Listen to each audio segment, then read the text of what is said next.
भव्यात्माओं, हम स्वाध्याय कर रहे गोमटसार जीवकान ग्रंथराज का सिद्धांत चक्रवर्ती महाराज योग मार्गना में अब काय मार्गना के अंतर्गत औदारिक काय योग को समझाने से पहले औदारिक काय क्या होती है इसकी चर्चा कर रहे हैं। और औदारिक, इस काय को औदारिक इसलिए कहा गया क्योंकि ये स्थूल होती है।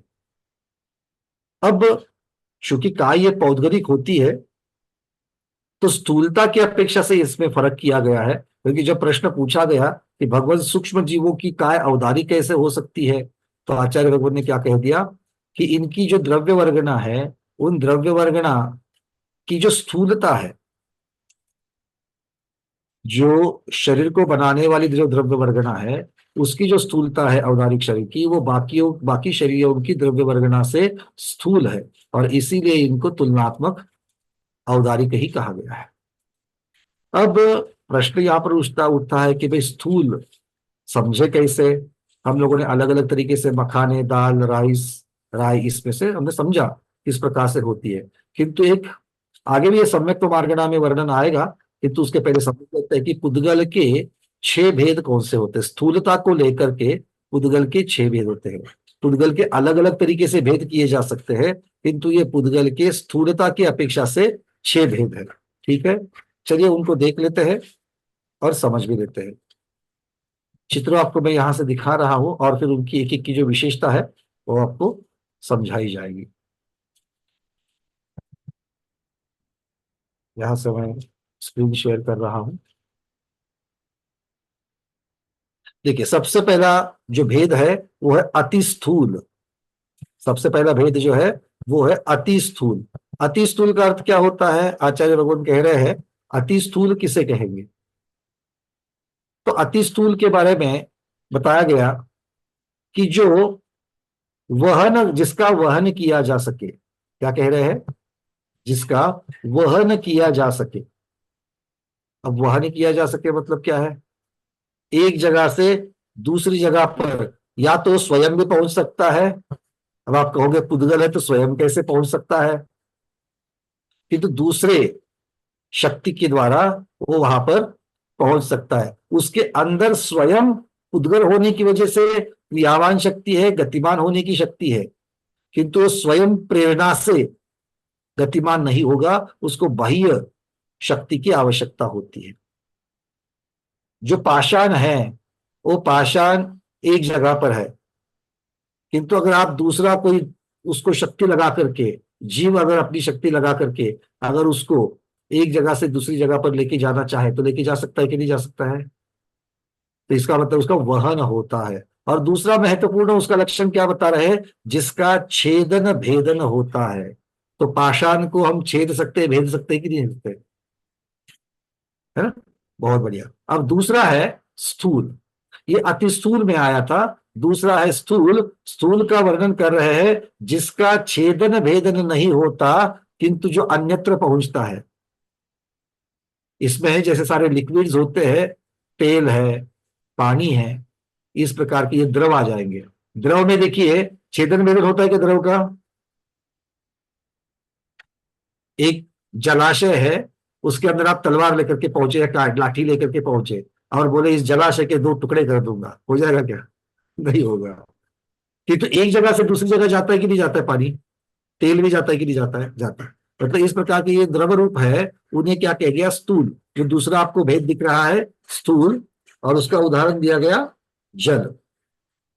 अब तीसरा जो है वो तीसरे का नाम है स्थूल सूक्ष्म। अति स्थूल, स्थूल, स्थूलता कम हो गई। अब और स्थूलता कम हो जाएगी तो उस स्थूलता में थोड़ा सूक्ष्म भी मिल गया, तो क्या नाम हो गया, स्थूल सूक्ष्म। और इसका लक्षण क्या दे रहे हैं स्थूल सूक्ष्म का, जिसका छेदन भेदन भी नहीं होता और जिसको लेकर के अन्यत्र भी पहुंचाया नहीं जा सकता है, किंतु जो नेत्र से देखने के योग्य होता है। अब पहले 2 उनमें नेत्र से देखने के योग्य था, वो तो लक्षण था ही था, किंतु वो इतना महत्वपूर्ण नहीं था, क्योंकि जिसको उठा करके लेके जा सकते हैं वो तो नेत्र से दिखता ही दिखता है कि नहीं है, इसलिए उसको गौण किया था। अब तीसरे में क्या कह रहे हैं, इसके टुकड़े भी नहीं होते, इसको उठा करके कहीं दूसरी जगह लेके भी नहीं जा सकते हैं, किंतु ये आंखों से दिखता है, इतना स्थूल है। तो क्या है इसका उदाहरण? छाया। हमारी जो छाया होती है, छाया का छेदन भेदन हो सकता है क्या? नहीं। छाया को पकड़ करके दूसरी जगह लेके जा सकती है क्या? तो हमारे साथ चलेगी, किंतु पकड़ करके दूसरे की छाया लेके जा सकते हो क्या? आप यहीं पर रहे हो भाई साहब, आपकी छाया लेके जा रहा हो 4 घंटे के लिए, ऐसा होता है क्या? नहीं होता। तो दोनों भी चीज नहीं है, किंतु आंखों से दिखती है। तो ये लक्षण याद रखना है, ठीक है। ये स्थूलता कम कम होती जा रही है, तो तीसरा भी हो गया। अब चौथे में क्या है? चौथा है सूक्ष्म स्थूल। अब सूक्ष्म को आगे लिया, स्थूल को पीछे लिया।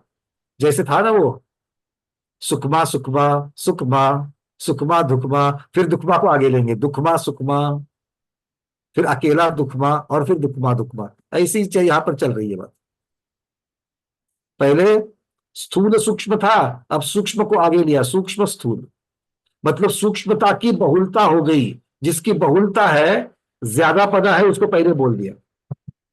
अच्छा, क्या है इसका लक्षण? कहते हैं नेत्र के अलावा बाकी इंद्रियों से जानने के योग्य होता है। अब आंखों से तो नहीं दिखता, मतलब पहले वाले जो है वो सारे लग जाएंगे।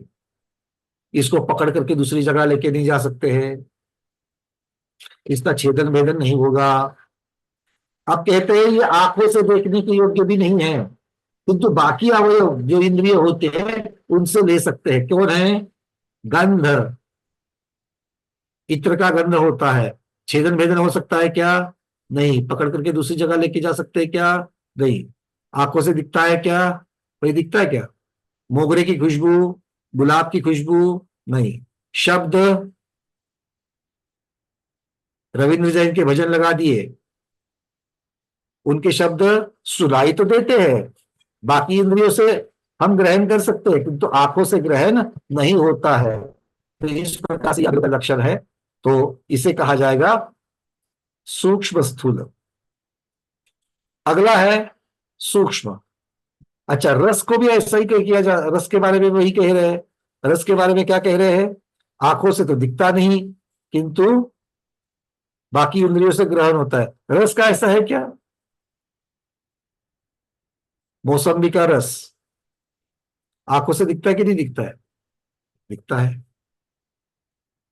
गन्ने का रस दिखता है कि नहीं दिखता है? दिखता है। तो फिर आचार्य ऐसा क्यों कह रहे हैं? ये आंखों से नहीं दिखता है, इसको अन्य इंद्रियों से ही ग्रहण करते हैं, है ना। शब्द को लिया, गंध को लिया, रस को भी लिया। भाई शब्द और गंध समझ में आ गए, रस के बारे में कैसे करेंगे? तो प्रश्न समझा कि नहीं समझा सुनने वालों? समझा। तो रस तो हम देख पाते हैं, आचार्य कह रहे रस नहीं देख पाते हैं। चलो, हमारे चाणाक्ष स्वाध्याय ने कुछ पकड़ लिया। हेमा विधि क्या लगता है?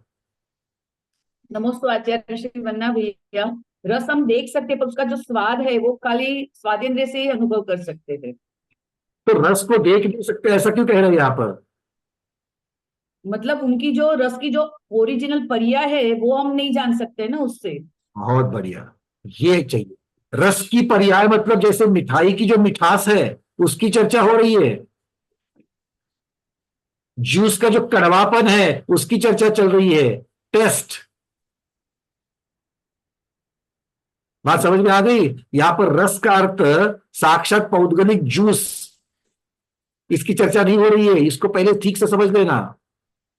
जब शब्द की बात कर रहे हैं, ध्वनि की बात कर रहे हैं, गंध की बात कर रहे हैं, उस अपेक्षा से रस की बात करोगे तो रसना इंद्रिय का जो विषय होता है उस रस की बात कर रहे हैं। क्लियर है? जिनको याद नहीं रहेगा आप वहां पर टिप्पण में लिख देना।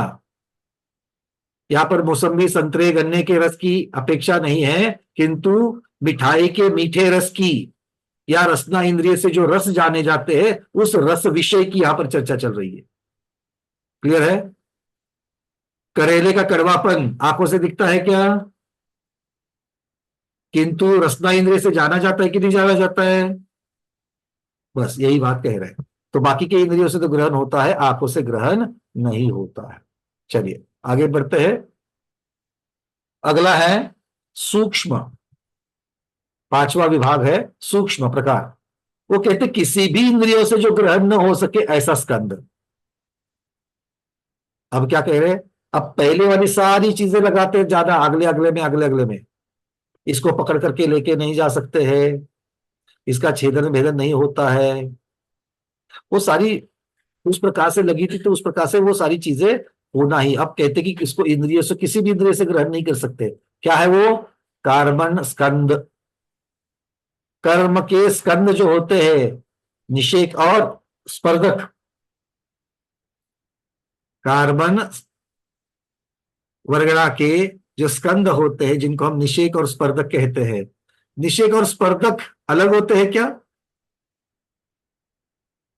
प्रश्न है, निषेक और स्पर्धक अलग होते हैं क्या?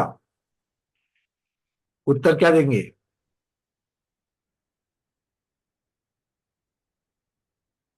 कोई नया तो बताए। कविता पटनी दीदी, अनम्यूट किया है।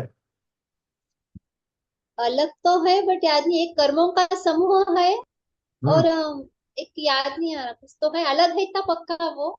निषेक और सॉरी, निषेक और स्पर्धक अलग अलग है, आपको ये कहना है। हाँ अच्छा, तो क्यों अलग कह रही हो दीदी आप इसको? हाँ वही यार, एक तो कर्मों का समूह है और दोनों एक में कर्म के समूह है। एक याद नहीं आ रहा अभी। अच्छा, निषेक किसे कहते हैं और स्पर्धक किसे कहते हैं? हाँ तभी तो पता चलेगा कि दोनों सेम है कि नहीं है। चंदा जबर है दीदी? सेम तो नहीं है। सेम नहीं है। चलिए देख लेते हैं। चंदा दीदी क्या लग रहा है? निषेध मतलब उसका बहिष्कार करना। निषेध नहीं दीदी, निषेक, कर्म का निषेक। निषेक। कभी नाम सुना है ये? नहीं। हमने कभी इसके बारे में पढ़ाया है? हाँ पढ़ाया तो है। अच्छा, पढ़ाया भी है। हाँ पढ़ाया है, पढ़ा भी है बट याद नहीं आ रहा अभी। अच्छा, पढ़ा है क्या हमने पढ़ाया है? आपने पढ़ा है, हमने भी पढ़ा है। मतलब इसका मतलब है कि कहीं तो पुरानी क्लासेस में आया था, है ना? हाँ हाँ क्या उत्तर हाँ, दीदी क्या कह रहे हैं? पुनः की क्लास में आया है बट चलिए देख याद नहीं। लेते हैं, पहले तो अर्थ समझ लेते हैं। सुनीता उकरकर दीदी बताइए। हाँ, निषेक यानी एक समयों में जो कर्म परमाणु हमने बांधे थे वो खिर जाना, उसको निषेक कहेंगे। और अनुभाग फल देने वाले जो है वर्ग के समूह को वर्गणा और वर्गणा के समूह को स्पर्धक कहते हैं। तो वो अनुभाग के संबंधित रहते हैं, इसलिए निषेक और अनुभाग दोनों अलग अलग कहे जा सकते हैं। चलिए बहुत बढ़िया, काफी हद तक दीदी ने उत्तर सही दिया, पर किंतु ये संपूर्ण उत्तर नहीं है और संपूर्ण सत्य नहीं है। तो थोड़ा सा दीदी के शब्दों को हम सीधे कर लेते हैं। ठीक है, क्या है, इस कान से कुछ सुना, इस कान से कुछ सुना, तो आगे पीछे हो गए हम हमारी वजह से। तो हम थोड़ा सा इनको थोड़ा लाइन में लाते हैं। क्या कहेंगे? निषेक। स्थिति की अपेक्षा, स्थिति की हम्म, अपेक्षा हाँ, स्थिति की अपेक्षा। बंधे हुई कार्बन वर्गना जो है, हाँ, स्थिति की अपेक्षा बंध को प्राप्त जो कार्बन वर्गना के समूह है उन्हें निषेक कहते हैं। और अनुभाग की अपेक्षा, अनुभाग की अपेक्षा उन्हीं कार्बन स्कंधों को स्पर्धक कहते हैं। तो स्थिति और अनुभाग की अपेक्षा वर्गन होने की वजह से कथनचित अलग है, इसीलिए तो इनका अलग अलग निक्षेप होता है, अलग अलग कथन होता है। किंतु द्रव्य की अपेक्षा उन्हीं कार्बन स्कंधों की चर्चा होने की वजह से वो कथनचित एक भी है। वो मटसार जीवकान के स्वाध्यायियों, उत्तर ये चाहिए मुझे। आप अनेकांत को क्यों भूल जाते हो? एक को ही क्यों पकड़ते हो एक बार? सुनीता दीदी, हाँ है ना, आपसे हाँ हमें अच्छे अच्छे उत्तरों की अपेक्षा रहती है। हाँ, स्थिति की अपेक्षा से निषेक कहेंगे, अनुभाग की अपेक्षा से आपने दोनों में क्या स्पर्धक फर्क है कहेंगे। इतना ही बता दिया दीदी, दोनों में जो समानता है वो बताया ही नहीं, हाँ, है ना? है तो कर्म चलिए, परमाणुओं की। है तो वही कार्बन स्कंध, हाँ को प्राप्त वही कार्बन स्कंध है। एक बराबर। स्थिति की अपेक्षा वर्धन है, एक अनुभाग की अपेक्षा से वर्णन है, किंतु द्रव्य की अपेक्षा से तो वही की वही उन्हीं का चर्चा चल रही है ना।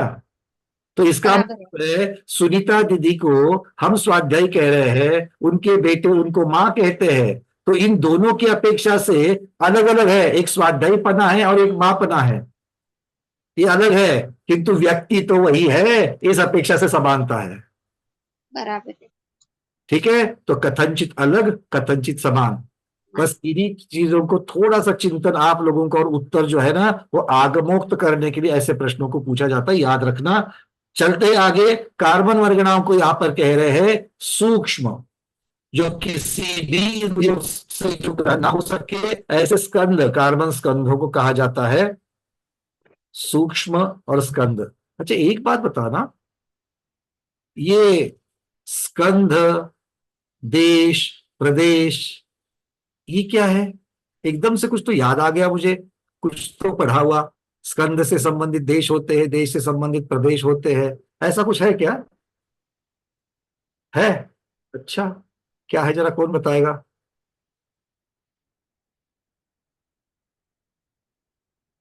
वनिता नीरावत दीदी बता रहा।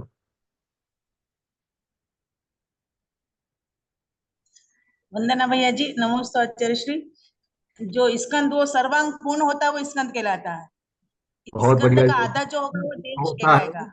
सर्वांग देश का आधा की अपेक्षा से परिपूर्ण है, वो स्कंद का कहलाता आधा है। प्रदेश कहलाएगा और प्रदेश का बिल्कुल अविभाज्य परमाणु परमाणु कहलाएगा। स्कंद हो गया, अब देश को बताओ या प्रदेश को बताओ। स्कंद का आधा जो होगा वो स्कंद देश कहलाएगा। का देश, और देश का आधा, प्रदेश और प्रदेश का आधा, परमाणु जो अविभाज्य वो उसको परमाणु बोलेंगे। प्रदेश का आधा है क्या वो? नहीं, वो बिल्कुल छोटा एकदम सूक्ष्म रूप है, ठीक, कोई बात इसका कोई नहीं। आधा ना। से प्रदेश में से, प्रदेश भी क्या है? समूह है, तो उस समूह से सारे के सारे एक परमाणु परमाणु और एक अकेला परमाणु, अविभाज्य परमाणु बचे, तो एक उसको अविभाज्य परमाणु कहते हैं। एक एक ठीक अकेला है, परमाणु रहेगा वो। बहुत बढ़िया। चलिए, अगर ऐसी सारी चीजें सुननी है ना तो तिलय पद्धति का स्वाध्याय भी किया करो, ठीक है ना। चलिए, पंकज जी, हाँ जय श्री नमोस्तु भगवान। हाँ, परमाणु अप्रदेशी है, अपने आप में परिपूर्ण प्रदेश एक प्रदेशी होते हुए भी उस परमाणु का अन्य स्कंदों में जैसे अपन विभाजन करते हैं उस प्रकार परमाणु का विभाजन नहीं होता है, इस अपेक्षा वह अप्रदेशी भी है। स्वयं की अपेक्षा सप्रदेशी होते हुए भी अपने आप में अन्य प्रदेशों का अवकाश उसमें न होने के कारण वह अप्रदेशी भी कहा। लेकिन उसमें जो गुणांश है जिसको अपन शक्तियांश कहते हैं उसको अविभाज्य प्रतिच्छेद कहा। ये अविभाज्य प्रतिच्छेद गुणांश की अपेक्षा कहा गया, और अप्रदेशपना जो कहा गया वह प्रदेश की अपेक्षा कहा गया है। बहुत बढ़िया, ये द्रव्य क्षेत्र काल भाव की अपेक्षा से आचार्य भगवान ने इसका वर्णन कर लिया है। ठीक है, थोड़ा सा इन चीजों को याद करते तो क्या होता है, बाकी चीजें बेसिक होते। चलो, तो सूक्ष्म से आगे बढ़ना है। अब है सूक्ष्म सूक्ष्म। सूक्ष्म सूक्ष्म की किसकी चर्चा आएगी? सूक्ष्म सूक्ष्म में परमाणु की चर्चा आएगी। अब आचार्य भगवान यहां पर कह रहे हैं जो स्कंद रूप नहीं है, समूह के रूप में नहीं है, बिल्कुल छुट्टा अलग, ऐसा अविभाज्य पुद्गल परमाणु जो है वह सबसे सूक्ष्म सूक्ष्म है। तो ये स्थूलता की अपेक्षा से जो भेद किए गए हैं, आकार की अपेक्षा से जो भेद किए गए हैं, उनकी अपेक्षा से पुद्गल के ये 6 भेद कहलाते हैं। समझ में आ गई बात? माने, एक मिनट, हाँ महाराज। परमाणु को अति सूक्ष्म अथवा सूक्ष्माति सूक्ष्म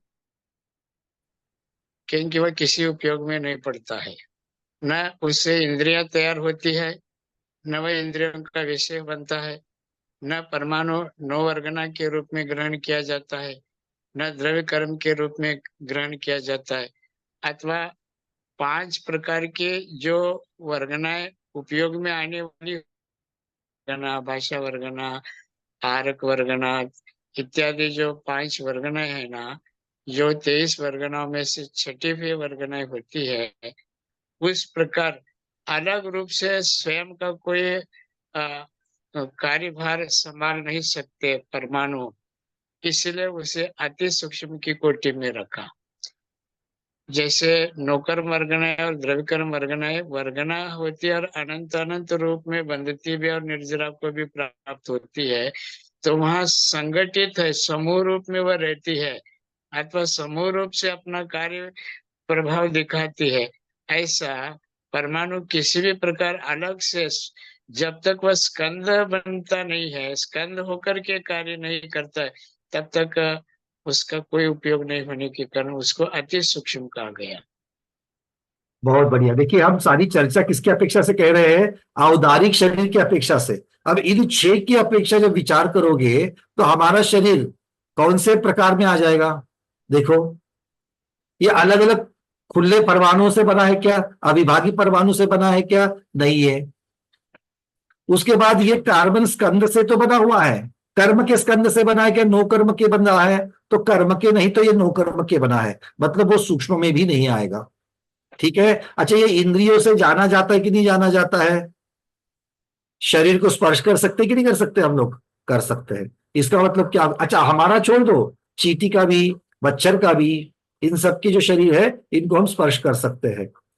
स्थावर के शरीर को स्पर्श कर सकते हैं कि नहीं कर सकते हैं? कर सकते हैं। मतलब क्या हो गया? ये इंद्रियों के द्वारा ग्रहण होता है। आंखों के द्वारा ग्रहण होता है कि नहीं होता है? आंखों के द्वारा भी ग्रहण होता है। अब स्थूलता बढ़ते बढ़ती जा रही है। अब देखिए, अब यहां से आगे आएगा कि भाई नेत्र से तो दिख रहा है, इसका वहन किया जा सकता है कि नहीं किया जा सकता है? जैसे तेल आदि को, हाँ, तो काय को एक जगह से उठाकर दूसरी जगह लेके जा सकते हैं। इसका छेदन भेदन भी होता है। जल का तो नहीं होता है, किंतु इसका छेदन भेदन भी होता है। होता है कि नहीं होता है? तलवार से शरीर के 2 टुकड़े होंगे कि नहीं होंगे? क्या सिर्फ हमारे होंगे? स्थावर वनस्पति काय के होंगे कि नहीं होंगे? पृथ्वी काय के 2 होंगे कि नहीं होंगे? होंगे। तो औदारिक काय जो है अलग अलग प्रकार की सूक्ष्म वर्गनाओं से बनी हुई है। तो हमें यहां पर चर्चा इस बात की चल रही है कि ये अति स्थूल में आ जाएगा।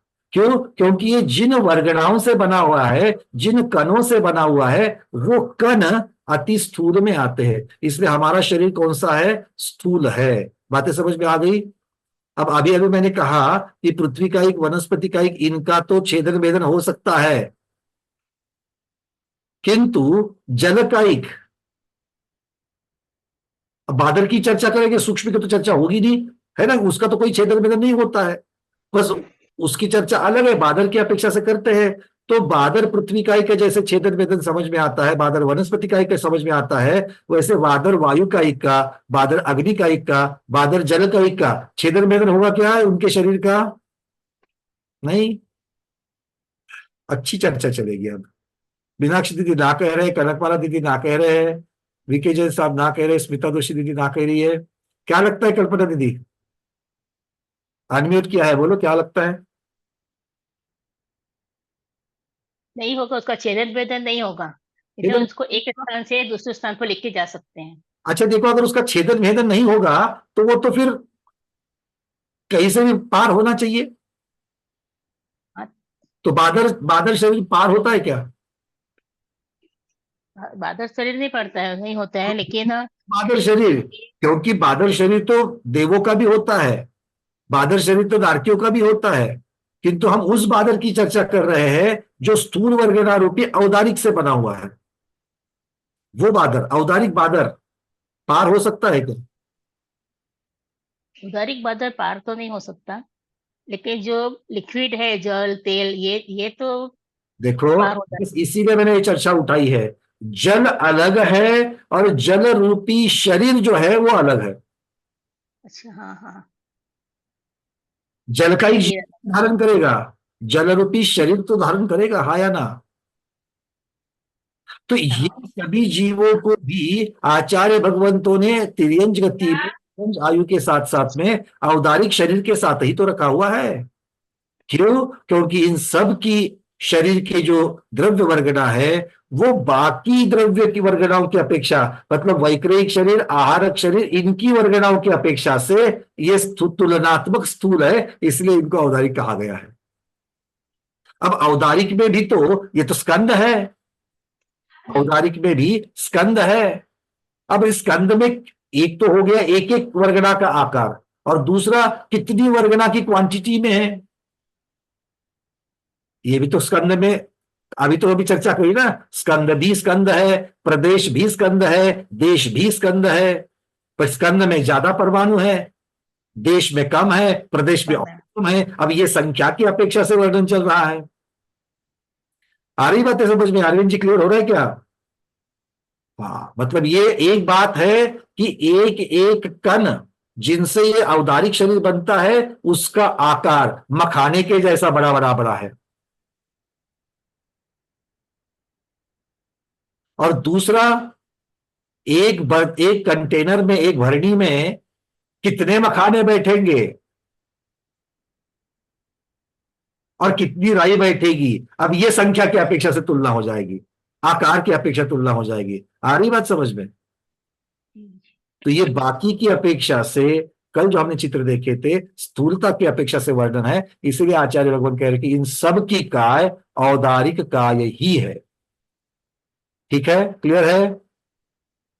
चलिए, बहुत बढ़िया। अब आगे बढ़ते हैं।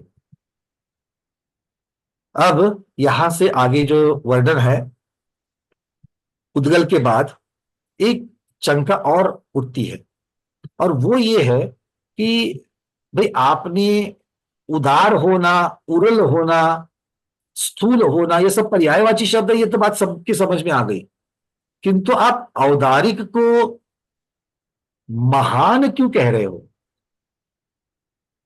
गाथा में शब्द था ना, क्या था गाथा में शब्द? जरा गाथा की तरफ वापस चलते हैं, मैं तो भूल गया।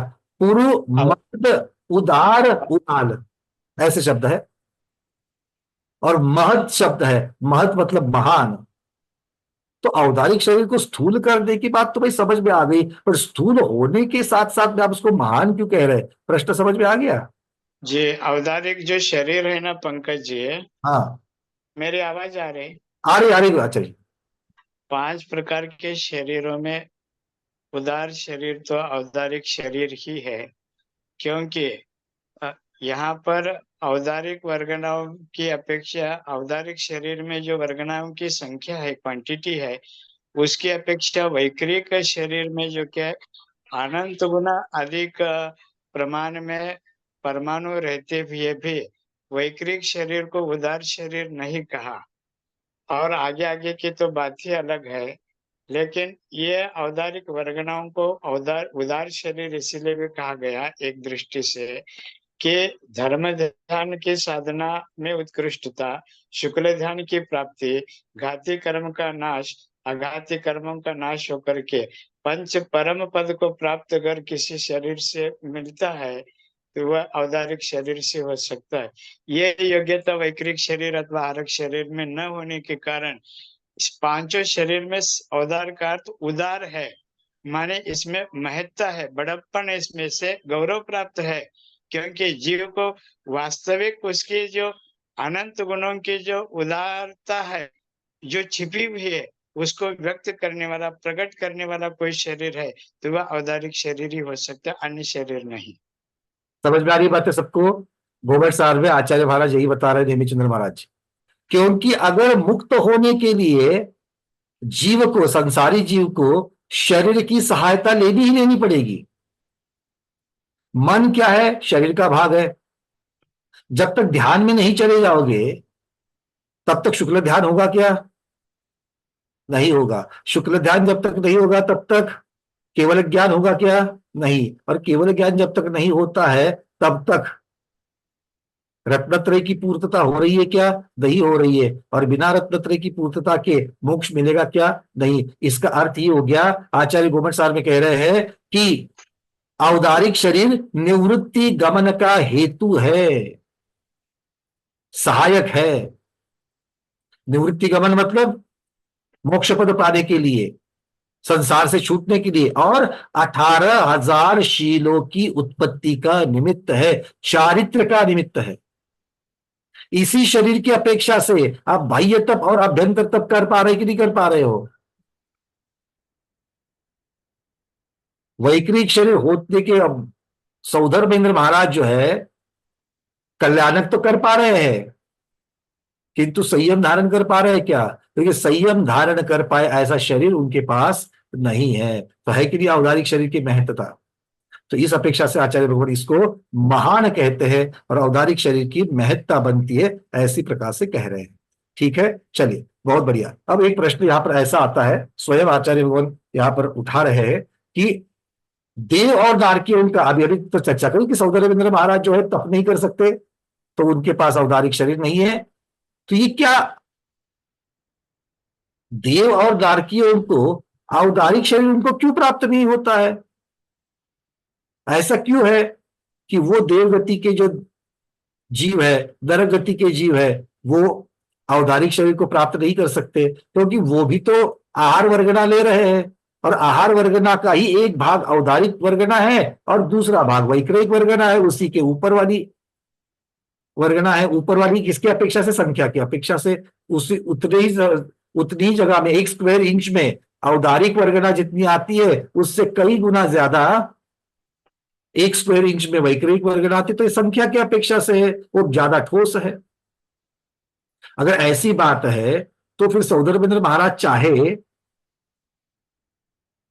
तो वो औदारिक शरीर क्यों नहीं ले सकते हैं? ऐसा प्रश्न उठा, तो उसका उत्तर भी यहीं पर दे रहे, समाधान दे रहे हैं। आचार्य कहते हैं कि ऐसा नहीं हो सकता। क्यों? क्योंकि स्वभाव से ही देवगति और नारक गति में औदारिक शरीर नाम कर्म का उदय नहीं हो सकता। मतलब स्वभाव से, किसके स्वभाव से? गति और नाम कर्म। गति भी नाम कर्म है और शरीर भी नाम कर्म है। तो ये 2 नाम कर्मों का उदय, औदारिक शरीर नाम कर्म और देवगति या नारक गति, इन दोनों का उदय एक साथ नहीं हो सकता है। ये आचार्य भगवान हमें यहां पर कह रहे हैं। चलिए, तो इसलिए देव और नारकियों को अगर कोई चाहे तो भी उनको ये शरीर नहीं मिल सकता है। माने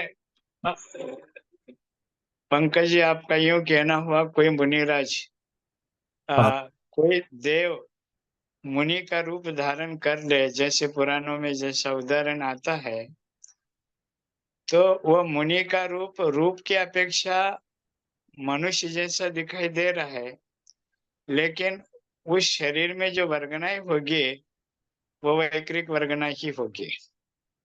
बिल्कुल ठीक। और कोई, क्योंकि वहां पर वैक्रिक नाम कर्म का उदय, जैसा कि अभी आपने बताया, गति देवगति का उदय रहते हुए मुनि का जो रूप बाहर से तो बना सकते हैं, लेकिन 6ठे 7वें गुणस्थान के योग्य जो परिणाम विशेष है वह देवों में नहीं बन सकता है। क्योंकि देवों का ज्यादा से ज्यादा 4था गुणस्थान ही हो सकता है, संयम स्थान उनमें घटित नहीं हो सकता। इसलिए विक्रिया बनाने से कुछ फर्क नहीं पड़ता। इसी प्रकार एक कोई चक्रवर्ती विक्रिया से औदारिक शरीर अनेक शरीर बना ले और उसके एक शरीर को मुनि के रूप में स्थापित करके कई तपस्या की मुद्रा में बैठ जाए, तब भी वह चक्रवर्ती 6ठे 7वें आदि गुणस्थान को प्राप्त नहीं हो सकते। क्योंकि उनका वह जो शरीर है वह औदारिक वर्गनाओं से निष्पन्न व वैक्रिक शरीर है, वह मूल शरीर नहीं है। इसलिए चक्रवर्ती हो चाहे तीर्थंकर हो, मूल शरीर से श्रेणी अथवा धर्म ध्यान की साधना कर सकते हैं अथवा कर्म नाश कर सकते हैं। विक्रिया से निष्पन्न शरीर के द्वारा वो ये आध्यात्मिक साधना नहीं कर सकते। इसलिए मूल जो औदारिक शरीर है उसका औदारिक उदार शरीर, उदारता की संज्ञा प्राप्त हुई है। बिल्कुल आचार्य, मैं सिर्फ एक चीज को इस पे जोड़ना चाहूंगा, और वो है कि शरीर की अपेक्षा, फिर वो सौंदर्येंद्र हो या फिर चक्रवर्ती हो, मुनि का रूप धारण कर सकते हैं, उसके सदृश दिख सकते हैं, किंतु गुणस्थान होने के लिए भावों की आवश्यकता है, वो दोनों के पास भी नहीं हो सकती है। इसलिए उनके गुणस्थान वहां पर नहीं बन पाएंगे, तो बाह्य सदृश रूप बना सकते हैं। बराबर, क्योंकि चक्रवर्ती होंगे तब संयमी मुनि नहीं हो सकते और मुनि होंगे तब चक्रवर्ती नहीं हो सकते, परस्पर विरोधाभास है। बिल्कुल, परिग्रह और अपरिग्रह की अपेक्षा से। चलिए बहुत बढ़िया, आगे बढ़ते हैं। अब यहां से आगे औदारिक मिश्र कार्यों की चर्चा शुरू हो जाएगी। औदारिक मिश्र का योग, ये औदारिक योग सबके समझ में आ गया। अब औदारिक मिश्र के लिए चलते हैं, गाथा क्रमांक 231।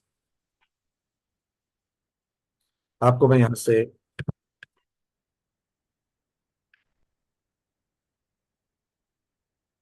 दिखाना चाहूंगा।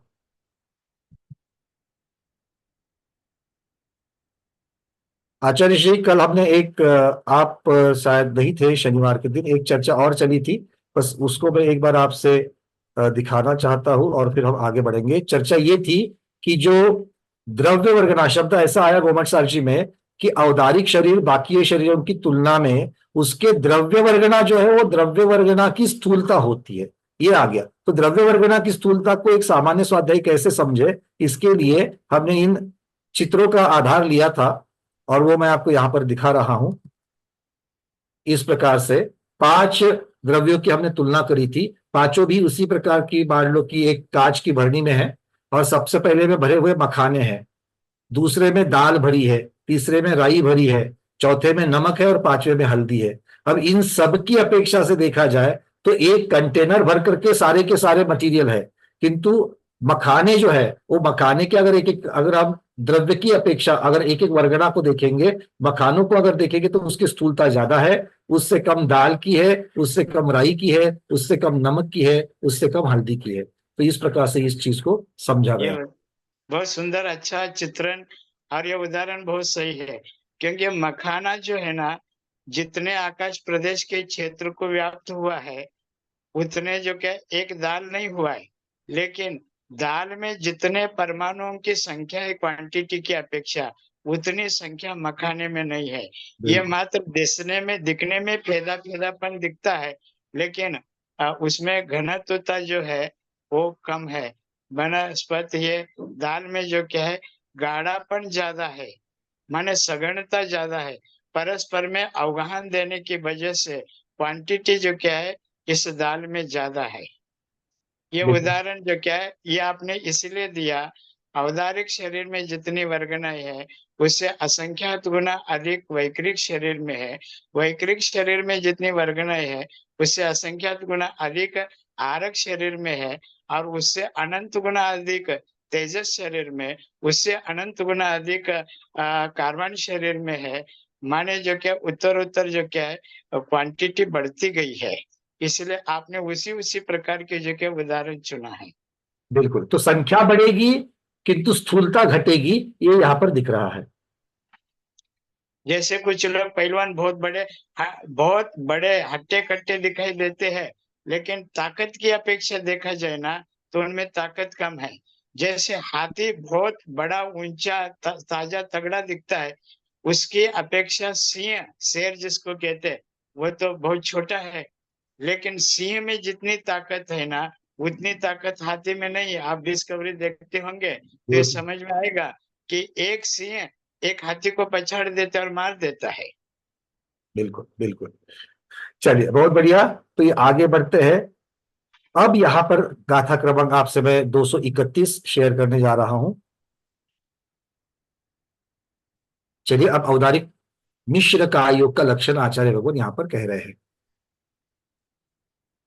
ओरालिय उत्तथम विजानमिस्सं तु अपरिपूर्णं तम ज्योतेन संपजोगो ओरालियमिस्सजोगोसो। ओरालिय उत्तथम विजानमिस्सं तु अपरिपूर्णं तम ज्योतेन संपजोगो ओरालियमिस्सजोगोसो। आचार्य भगवान कह रहे हैं ओरालिय उत्तथम, उत्तथम मतलब अभी अभी जिसकी चर्चा कर रहे थे, अभी अभी मतलब इसके पहले की गाथा भी जिसकी चर्चा कर रहे थे। हे भव्य, तुम ऐसा जानो कि जिसका पहले स्वरूप कह गया है, जिसके बारे में चर्चा पहले हो गई है, वही शरीर मतलब औदारिक शरीर जब अपरिपूर्ण जो अपूर्ण रहता है, अर्थात शरीर पर्याप्ति जब तक पूर्ण नहीं होती है तब तक वो मिश्र कहलाता है।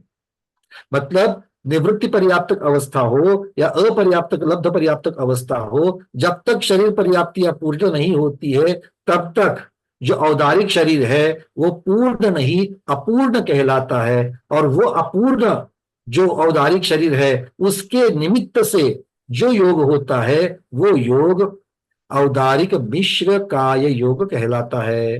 तो यहाँ पर हमें दो चीजों को समझना है। पहला, औदारिक मिश्र काय, जैसे औदारिक काय थी, औदारिक मिश्र काय, और फिर औदारिक मिश्र काय के निमित्त से होने वाला योग।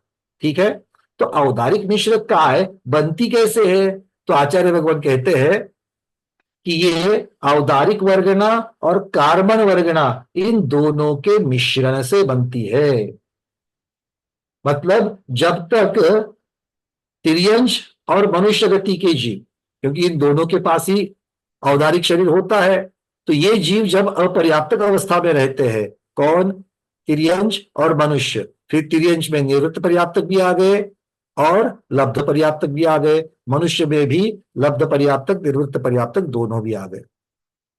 तो ये जो जीव है, ये जीव जब तक अपर्याप्त अवस्था में है तब औदारिक वर्गना और कार्बन वर्गना इन दोनों को ले रहे हैं, और इनकी वजह से जो अपूर्ण शरीर है, अनफिनिश्ड शरीर है, वो अपूर्ण शरीर क्या कहलाता है? औदारिक मिश्र शरीर कहलाता है, औदारिक मिश्र काय कहलाता है। और फिर औदारिक मिश्र काय तो बन रही है, औदारिक मिश्र काय बन रही है कि नहीं बन रही है? किससे बन रही है? औदारिक और कार्बन दोनों वर्गनाओं से बन रही है, और वो बन रही है, बनने की क्रिया चल रही है, तो आत्मा में परिस्पंदन हो रहा है। किसके निमित्त से हो रहा है?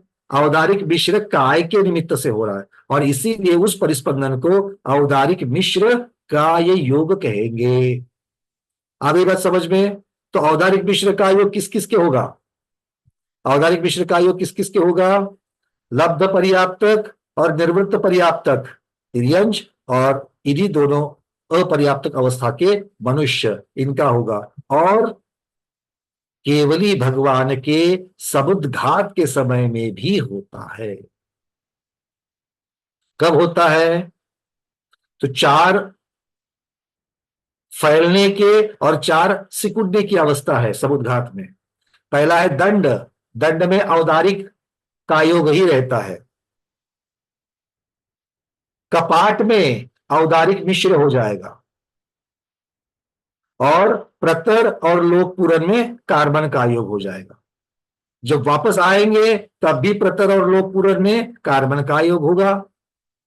जैसे ही भगवान कपाट की प्रक्रिया करेंगे, सिकुड़ने की प्रक्रिया करेंगे कपाट की अपेक्षा, तब औदारिक मिश्र होगा, और फिर दंड में आते ही औदारिक का योग के साथ में वो आत्म प्रदेश जो है वो मूल शरीर में प्रवेश कर जाएगी।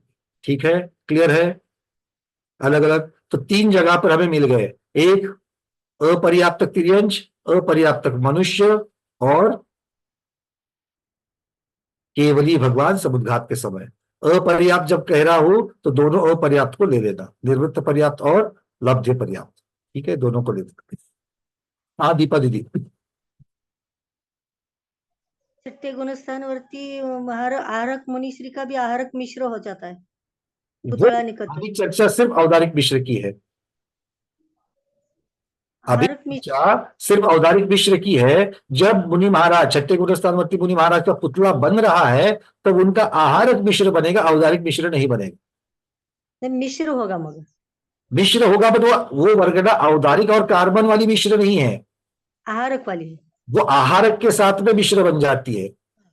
ठीक है, और वो कार्बन के साथ मिश्र नहीं बनती है, औदारिक के साथ में मिश्र बनती है।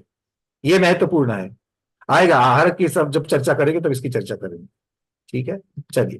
पंकज, हाँ चर्षी, ये लब्ध पर्याप्तक जो जीव है ना औदारिक संबंधी, तो पर्याप्ति पूर्ण होने के पहले उसका मरण होगा लब्ध पर्याप्तक जीव का, फिर उसको उसकी निवृत्तियां तो पूर्ण होगी नहीं, फिर उसको मिश्र के रूप में क्यों रखा? क्योंकि कुछ तो शरीर बन ही रहा है।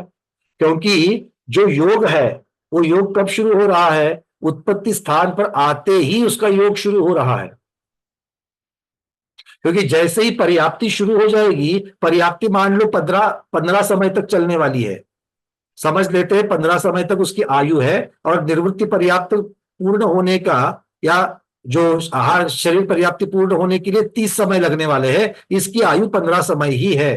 किंतु इसका जो पहले 2 समय मान लो निकल गए विग्रहवती के, तीसरे समय में ये पहुंच गया अपने उपपाद स्थान पर, पर्याप्ति शुरू हो गई, तो 3 समय से लेकर 15 समय तक उसकी पर्याप्तियां शुरू है, और पर्याप्ति शुरू है तो वो वर्गणा तो ले ही रहा है, औदारिक ले रहा है, कार्बन ले रहा है, दोनों मिश्र की अपेक्षा से ले रहा है, और उससे उसका आधा अधूरा कुछ ना कुछ तो शरीर अपूर्ण, जिसे अपूर्ण कहा गया, तो अपूर्ण शरीर कुछ ना कुछ तो वो 10 समयों में 12 समयों में बन ही रहा है, तो जी वो सब वही होगा।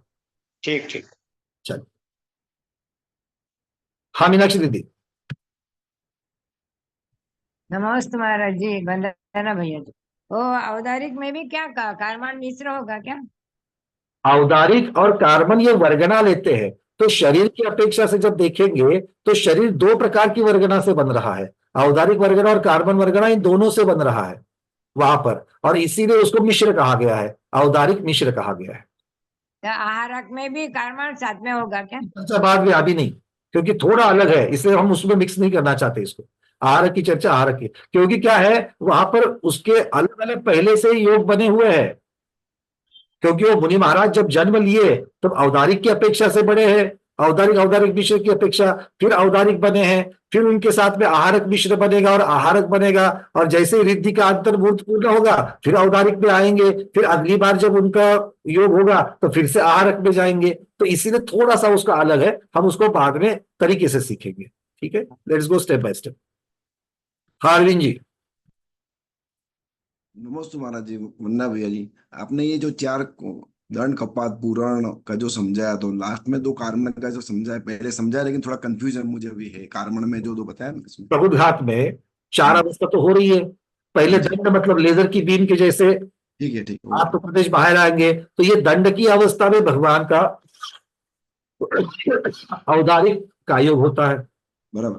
उसके बाद वो लेफ्ट राइट सब वो उनके आत्म प्रदेश फैलेंगे, तो ये फैलते वक्त वहां पर औदारिक मिश्र का योग होता है। जब आगे पीछे फैलेंगे प्रतर में तब कार्बन का योग होगा, और जब वातवलय में जाएंगे लोकपूरण में तब भी कार्बन का योग होगा। अब सिकुड़ने की अपेक्षा से देखो, सिकुड़ेंगे तो पहले वातवलय में से सिकुड़ेंगे, कार्बन का योग, फिर आगे पीछे जो फैले थे प्रतर को वो सिकुड़ेंगे तब भी कार्बन का योग, फिर कपाट वाले सिकुड़ेंगे तब औदारिक मिश्र का योग, और जब बीम वापस अंदर चली जाएगी दंड की अपेक्षा तो औदारिक का योग, इस प्रकार से बनेगा। ठीक है, चलिए हेमांगी दीदी। भैया जो समुच्चन जन्म वाले मनुष्य और तिर्यंश है, मतलब उनका तो औदारिक शरीर बनेगा ही नहीं। 1 मिनट, सम्मूर्छन जन्म की अपेक्षा अलग चर्चा चलेगी, क्योंकि सारे सम्मूर्छन अपर्याप्त की होंगे ये जरूरी नहीं है, मनुष्य की अपेक्षा ठीक है, तिर्यंश की अपेक्षा कह रहे हैं, क्योंकि 2, 3, 4 इंद्रिय और ये जो है विकलत्रय जो है ये नियम से सम्मूर्छन जन्म से जन्मने वाले हैं, किंतु वो पर्याप्त भी होंगे और अपर्याप्त भी होंगे। हाँ जी जी जी। तो इसीलिए एक शब्द के साथ नहीं लगाएंगे, इसीलिए यहाँ पर शब्द लगेगा जन्म की अपेक्षा नहीं लगेगा, तो लगेगा मुख्यता से अपर्याप्त अवस्था की अपेक्षा से, और जो लब्ध पर्याप्त के साथ भी बनती है और निर्वृत्त पर्याप्त के साथ भी रहती है, और इसलिए औदारिक मिश्र का योग लब्ध पर्याप्त और निर्वृत्त पर्याप्त दोनों में लग जाएगा जी। ठीक है, चलिए आप जैसा ही हमारा भी किसी समय में ऐसा थोड़ा सा मोह होता था उनमें इन पैरामीटर्स को एडजस्ट करने का, पर वो जब देखते हैं कि नहीं इनका अलग अलग वर्णन बन सकता है तो फिर हमको इसको बाजू में छोड़ना पड़ेगा। ठीक है ना, चलिए, पर अच्छा है, चिंतन अच्छा जाता है। आगे बढ़ते हैं। अब यहां से बहुत सुंदर ऐसा एक रेखा चित्र, आपको अलग अलग रेखा चित्र दिखा रहे हैं, चूंकि औदारिक से संबंधित है। औदारिक मतलब तिर्यंश के साथ होते हैं और मनुष्य के साथ होते हैं। अभी अभी दीदी ने जैसे जिक्र छेड़ा था, अब जन्म की अपेक्षा से देखना पड़ेगा। क्यों? क्योंकि गर्भज जीव के, गर्भज तिर्यंश, गर्भज मनुष्य, इनकी अपेक्षा से योग किस प्रकार से होते हैं, और सम्मूर्छन तिर्यंश इनकी अपेक्षा से कैसे होते हैं देख लेते हैं। ठीक है, चलिए। तो पूरे एक भव में उस जीव का किस किस प्रकार के योग होते हैं इसकी चर्चा इस रेखा चित्र से हो रही है। मैं जैसे बता रहा हूं वैसे ही रेखा चित्र की तरफ देखना, तभी पढ़ने के लिए इजी रहेगा। ठीक है, एकदम से देखोगे तो बहुत सारी चीजें उस पर दी गई है। सबसे चलना है लेफ्ट साइड से, सबसे चलना है लेफ्ट साइड से। दिख रहा है आपको? हाँ, देखो सबसे पहले क्या है, पिछला भव, और उसके बाद में एक नीले रंग की एक लाइन आ जाती है, मतलब एक समय है। कौन सा? पिछले भव का मरण हो गया।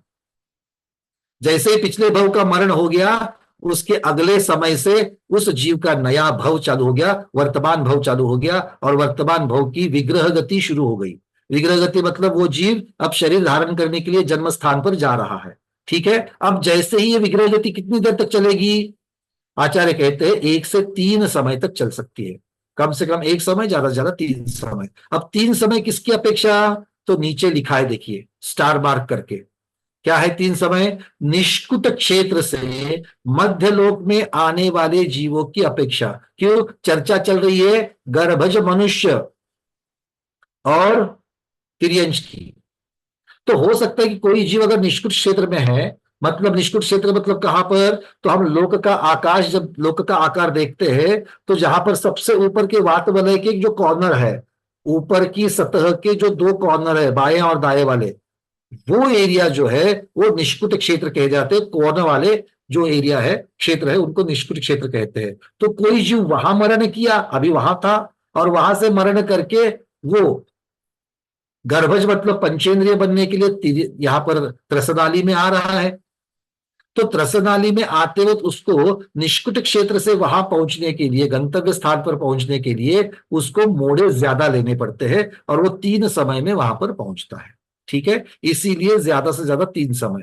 अब ये 3 समय वाली बात सभी जीवों के साथ लागू नहीं होती। जिनके साथ लागू नहीं होती वहां पर 1 से 2 समय इतना ही लिखा पाएंगे। यहां पर 1 से 3 समय लिखा है। ठीक है, तो ये उसकी अपेक्षा। तो अब ये विग्रह गति जो चल रही है, तो विग्रह गति में कौन सा योग होगा? आचार्य भगवान कहते हैं कार्मण काय योग। ठीक है, अब ये सारी चर्चा सिर्फ काय योग की अपेक्षा से, मनोयोग वचन योग की अपेक्षा यहां पर कुछ भी विचार नहीं है, सिर्फ काय योग की अपेक्षा है। कार्बन का योग क्या होता है इसकी चर्चा आगे आएगी। अभी सिर्फ इतना याद ध्यान रखना, विग्रह गति में कार्बन का योग होगा। अच्छा, जैसे ही विग्रह गति पूर्ण हो जाएगी, जीव माता के गर्भ में आएगा, क्योंकि हम गर्भज जीव की चर्चा कर रहे हैं, वो उसका उपपाद स्थान है। तो माता के गर्भ में आना मतलब उत्पत्ति स्थान पर पहुंच गया। उस समय में, उसी समय में विग्रह गति पूर्ण हो गई, कार्बन का योग पूर्ण हो गया, और उसके अगले समय से अपर्याप्तक अवस्था मतलब निर्वृत्त पर्याप्तक अवस्था जो है वो शुरू हो गई। क्यों? क्योंकि जीव गर्भज है, और गर्भज जीव निर्वृत्त पर्याप्तक की अपेक्षा से आ रहे हैं। तो निर्वृत्त पर्याप्तक होने के साथ साथ में औदारिक मिश्र का योग शुरू हो गया। नीले कलर में दिखा दिया, दिख रहा है औदारिक मिश्र का योग, ऊपर लिखा अपर्याप्तक अवस्था। अभी माता के गर्भ में आ गया है, तब से पहला अंतर्मुहूर्त है ये। कितना समय है? अंतर्मुहूर्त लिखा है, देखो नीचे। अब ये अंतर्मुहूर्त तक ही औदारिक मिश्र का योग की योग रहा। अंतर्मुहूर्त पूर्ण होने के बाद पर्याप्ति पूर्ण हो गई, जीव पर्याप्तक बन गया। वहां से आगे बाण दिखा करके कह रहे पर्याप्तक अवस्था चालू हो गई और औदारिक काय योग चालू हो गया। ठीक है, किंतु जीव अभी कहाँ है? अभी भी माता के गर्भ में है। 9 माह मनुष्य की अपेक्षा 9 माह पूर्ण होने के बाद, और तिर्यंश अगर है तो उसकी अपेक्षा से जो जो अलग अलग तिर्यंशों के लिए लगता है, किसी को 15 दिन है, किसी को 2 महीने है, किसी को जो भी रहेगा उनका अपने अपने तिर्यंश की अपेक्षा से, गर्भज की अपेक्षा से, उतने समय के बाद में वो माता के गर्भ से बाहर आता है, जिसे हम लौकिक अपेक्षा से जन्म कहते हैं। ठीक है, तो दिखाई दिया लौकिक जन्म कहाँ हो रहा है? तो लौकिक जन्म जब होगा तब जीव पहले से ही पर्याप्तक हो चुका है, या यूं कहिए लौकिक जन्म से काफी पहले से जीव जो है वो पर्याप्तक हो चुका है। तो माता के गर्भ में अपर्याप्तक अवस्था भी हुई और पर्याप्तक अवस्था भी हो गई है, दोनों अवस्था वहां पर मिल गई। अब बालक बढ़ रहा है, बढ़ रहा है, बढ़ रहा है, बढ़ रहा है, बढ़ रहा है, यौवन में आ गया, बूढ़ा हो गया। अब होकर के कब तक ये पर्याप्तक अवस्था चलेगी? जब तक उसका मरण नहीं होता तब तक। और औदारिक का योग कब तक चलेगा? अंतिम सांस तक चलेगा। ठीक है, मरण होते ही अगला भव शुरू। अब अगला भव किसका है? उसकी अपेक्षा से उसके कायोग होंगे। बात समझ में आ गई?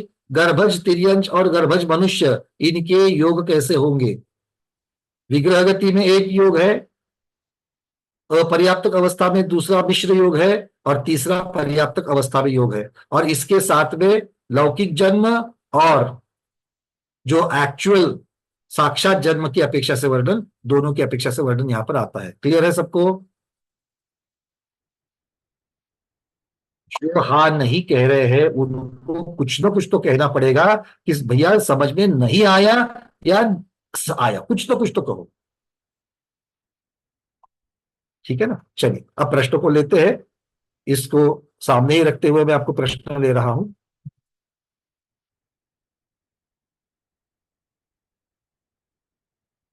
चलिए अरविंद जी, आपको अनम्यूट किया है, बोलिए। उसके बाद सुनीता बज दीदी। नमोस्तु महाराज जी, वन्ना भैया जी। इसमें कंफ्यूजन इतना है कि जो वर्तमान भव की जो आयु है तो माता के गर्भ में आने से अपन कंसीडर करते हैं तो, या विग्रह गति से पहले कंसीडर करते हैं? देखो, आयु तो विग्रह गति के प्रथम समय में शुरू हो गई, हम्म। क्योंकि आयु कब शुरू होती है? आयु कर्म के निषेक स्थिति की अपेक्षा खिरना चालू हो गए, तो विग्रह गति का पहला समय हो गया, पहले समय में आयु कर्म का निषेक निकल गया, दूसरे समय में निकल गया, इसका मतलब है उसका मीटर डाउन हो गया, मीटर डाउन हो गया तो आयु कर्म कम होना चालू हो गया है, तो आपकी आयु शुरू हो गई। तो अपन जनरल बात ऐसे कर रहे हैं कि भी अपन का जो 9th भाई मंथ, जनरल बात जो है ना अरविंद जी, वो हाँ, 36 कर रहा है कि केवल ज्ञानी कर रहा है? नहीं वो बराबर है, है लेकिन ना? अपन तो जन्म अज्ञानता गर्भ से से कंसीडर अज्ञान करते हैं, इसलिए मैंने पूछा। इसीलिए यहाँ पर लौकिक शब्द रखा है, क्योंकि समझने के लिए इजी है, क्योंकि हमारे लिए वो संदर्भ बन जाता है। हैप्पी बर्थडे वाला दिन कौन सा है? लौकिक जन्म वाला है। हम कहते तो है भाई 50 वर्ष पूरे किए, किंतु साक्षात उसने 50 वर्ष पूरे किए क्या?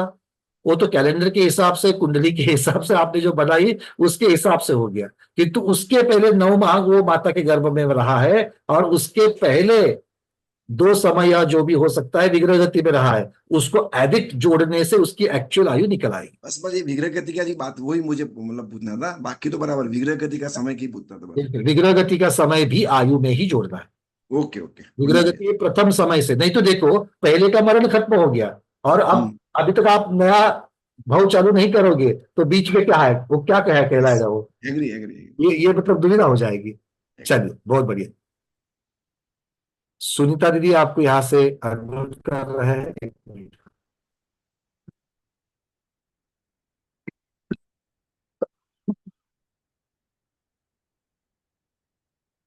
बोलिए। नमस्ते महाराज जी, वंदना भैया जी। भैया जी मेरा प्रश्न ये है, जीव का मरण हुआ वो विग्रह गति में, तो मरण हुआ तो जब ही जीव की उत्पत्ति हुई, क्या विग्रह गति के अंतिम समय में जीव उसमें धारण, जीव ने वहां धारण किया? नए भव की उत्पत्ति हुई, मैं ऐसा कहूंगा, क्योंकि उत्पत्ति तो जीव की नहीं होती है हाँ है ना? सही। तो नए भव की, नए पर्याय की उत्पत्ति विग्रह गति के प्रथम समय में हुई, और शरीर की उत्पत्ति जब वो विग्रह गति पूर्ण करके अपने उपपाद स्थान पर, जन्म स्थान पर पहुंचता है, उसे कहते भी जन्म स्थान ही है, उपपाद स्थान कहते, भले उसका भव पहले चालू हो गया 2 समय पहले विग्रह गति के प्रथम समय में, किंतु यहां पर भी पूरी भाषा में उसको जन्म स्थान ही कहा गया है, या योनि स्थान कहा गया है। वो वहां पर जाकर के वहां से उसकी शरीर की उत्पत्ति होगी। तो उसके भव की उत्पत्ति विग्रह गति के प्रथम समय में, और शरीर की उत्पत्ति उसके योनि स्थान पर पहुंचने के बाद। ठीक है भैया, ठीक है, वंदना भैया। हाँ। चलिए, हाँ जी, उसके बाद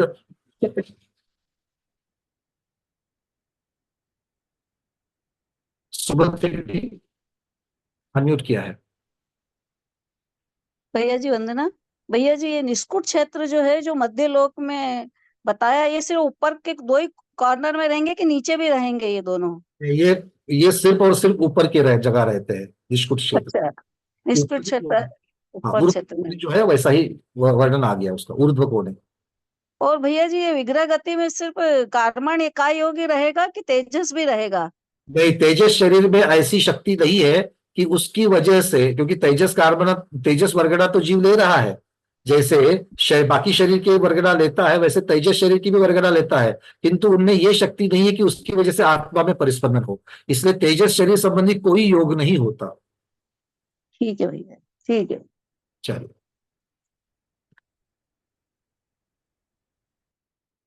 निर्मला साकी दीदी अनम्यूट किया है।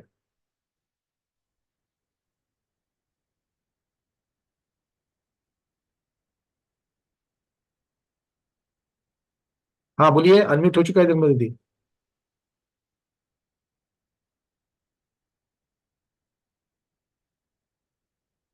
दीदी आपका माइक नहीं कनेक्ट आज भी हुआ है, एक बार चेक कर लो। पवन जी आपको अनम्यूट किया है, बोलिए। ये आखिरी में आपने जो लिखा है अगला भाव, हम्म। तो मेरे को लगता है इसकी जगह आगे की गति होना चाहिए, क्योंकि मरण के बाद अगर वो मुक्त जीव होता है तो उसकी गति अलग होगी, अगर वो देव बनता है तो वो गति अलग होगी, और मोक्ष जाता है तो वो गति अलग होगी। तो भाव की जगह गति भव शब्द किसे हो कहते सकता है। हैं? भव किसे कहते हैं? नहीं, अभी केवल सिद्ध हो गए तो भाव थोड़ी हो। हाँ अगर वो सिद्ध हो गए हाँ हाँ। तो वो भाव नहीं पकड़ा जाएगा ना, वो तो गति पंचम पकड़ जाएगी ना। उसको पंचम गति नहीं कहते। हाँ तो वो भव शब्द का अर्थ होता गति है तो अपन चार पर्याय। ही बोलते हैं ना। देखो एक मिनट पहले समझ लो, भव शब्द का अर्थ होता है पर्याय।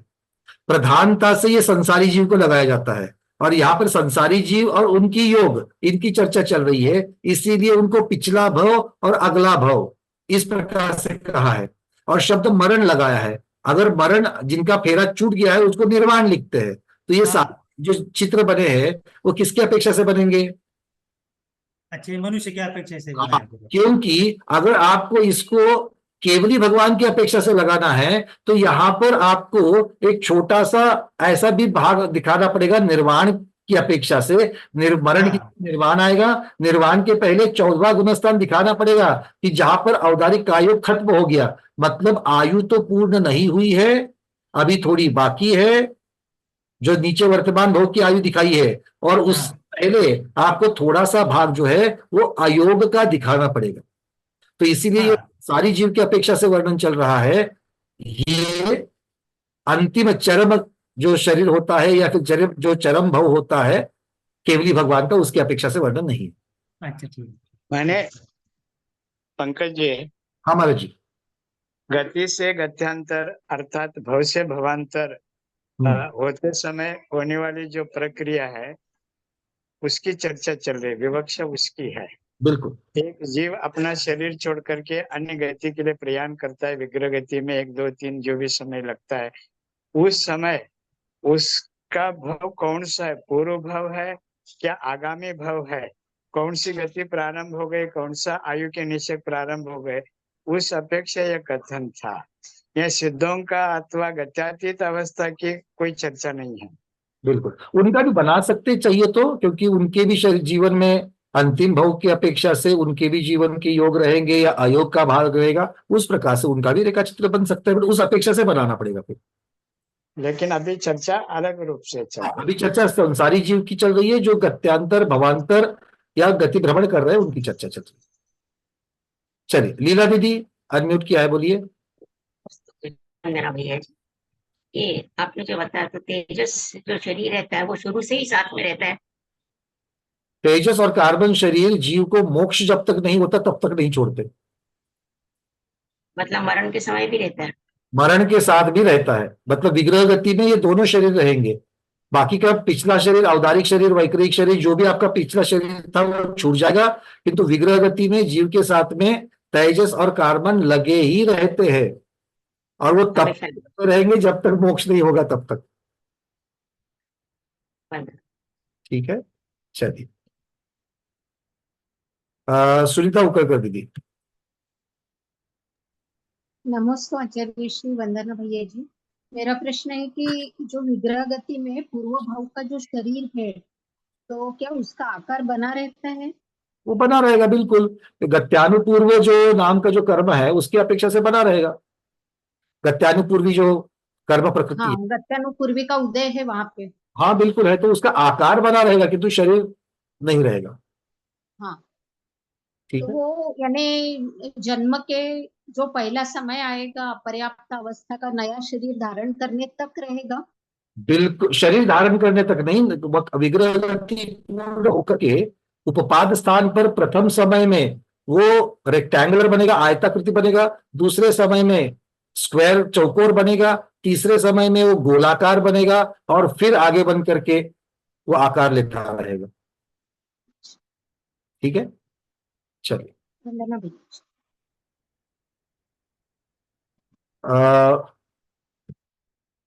एक मिनट, स्मिता दोषी दीदी अनम्यूट किया है। विग्रह गतीमध्ये योग नाही, फक्त कारमान शरीर ना, कारमान योग नाही, कारमान शरीर फक्त.